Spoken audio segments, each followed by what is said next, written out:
रत्नागिरी जिल्ह्यातील चिपळूण येथील कार्यक्रम आटपून परतत असताना शरद पवार यांचे हेलिकॉप्टर तांत्रिक बिघाडामुळे 20 मिनिटे हवेत खोळंबले.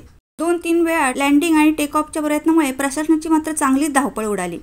या हेलिकॉप्टरमध्ये शरद पवार यांच्यासमवेत प्रदेशाध्यक्ष जयंत पाटील, स्वतः प्रशांत पवार व त्यांचे नातेवाईक इत्यादी प्रवास करीत होते. दरम्यान क्षमतेपेक्षा जास्त वजन झाल्यामुळे या हेलिकॉप्टरचे टेक ऑफ होत नसल्याचे पायलटच्या लक्षात आले. त्यानंतर हेलिकॉप्टरमधील एका सुरक्षारक्षकाला खाली उतरवण्यात आले. मात्र त्यानंतर हेलिकॉप्टरचे सुरक्षित टेक ऑफ झाल्याने शरद पवार आणि त्यांचे इतर सहकारी नियोजित प्रवासासाठी रवाना झाले. रायगड प्रतिनिधी न्यूज ब्युरो, चिपळूण.